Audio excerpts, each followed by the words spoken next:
falando em governo de Donald Trump, Jamil, eu queria trazer uma notícia aqui de estudante brasileiro preso lá nos Estados Unidos. O Jamil vai poder explicar muito melhor para a gente, mas para trazer um pouco do contexto, né? A ICE, que é aquela polícia do Departamento de Imigração, a alfândega dos Estados Unidos, anunciou hoje uma prisão, né, a custódia do Marcelo Gomes, que é um estudante brasileiro de 18 anos, e o anúncio da custódia foi por estar ilegalmente no país. Então, para vocês terem uma ideia, né, gente, o Marcelo, ele foi preso, ele foi detido enquanto ele estava dirigindo para o treino de vôlei dele num sábado, e isso aconteceu um dia antes da formatura dele do ensino médio. Então, ele ia se formar ali na Milford High School, em Massachusetts, e os agentes do ICE disseram que eles estão em busca, na verdade, do pai desse menino. Então, a prisão do Marcelo, do filho de quem eles estão em busca ali no ICE, né, seria uma forma de intimidar o pai dele, né, também brasileiro, para se entregar à justiça, não é isso, Jamil? Essa história é inacreditável, é absolutamente inacreditável. O que aconteceu? Sábado, como você citou, Gabi, esse garoto, que tinha acabado de fazer 18 anos e ia se formar no domingo, a formatura dele era no domingo, ele é preso então no sábado. Domingo a formatura obviamente se transforma em um ato de protesto, as pessoas inclusive saem da formatura e fazem uma caminhada até a prefeitura da cidade, com o apoio inclusive da governadora do estado. Obviamente o tema ganhou uma proporção inacreditável. A Elizabeth Warren, que é a senadora americana, chegou a ser a candidata à presidência, não sei se vocês se lembram, extremamente popular, uma senadora muito séria, foi às redes sociais para condenar o que tinha acontecido com esse brasileiro, com o Marcelo Gomes.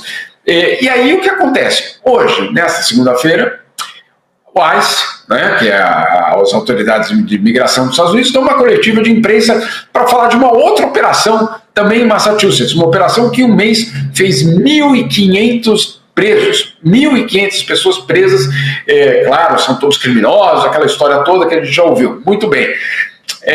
E aí, na coletiva de imprensa, perguntam para os agentes sobre o caso do brasileiro. E aí a resposta é ainda mais impressionante.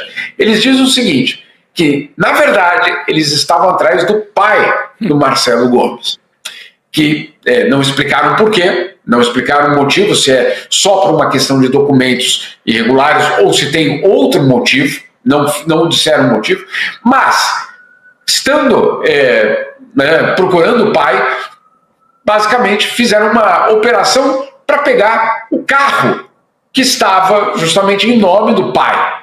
E vão lá e fazem, basicamente, uma operação, interrompem, basicamente, a rua, param o carro, e quando eles chegam no carro, estava o filho dirigindo, que já tinha 18 anos.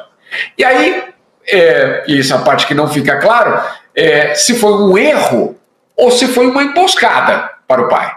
Se foi um erro e pegar a pessoa errada, já é grave o suficiente, né? Porque, obviamente, a inteligência ali não funcionou. Uma coisa é o pai, uma outra coisa é só você olhar e você descobre que não é um senhor, é um garoto de 18 anos. Então, para começar, agora, imagine que foi um erro. Ok, foi um erro.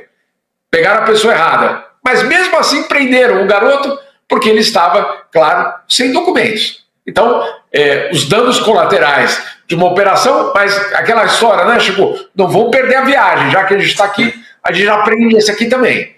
O que por si só já seria gravíssimo. Agora, a outra parte da história poderia ser ainda pior. Pelo seguinte, na coletiva de imprensa que eu assisti hoje, o agente fala o seguinte, ele, no meio da conversa, ele diz assim, por sinal, o pai ainda não se apresentou, não se entregou, dizendo, olha só, ele está mesmo preocupado com o filho dele? Se ele está mesmo preocupado com o filho dele, por que ele não se apresenta à justiça? Gente. Ou seja, a possibilidade de que seja uma isca, né? Na verdade, isso tudo seja uma montagem para, obviamente, o pai se apresentar.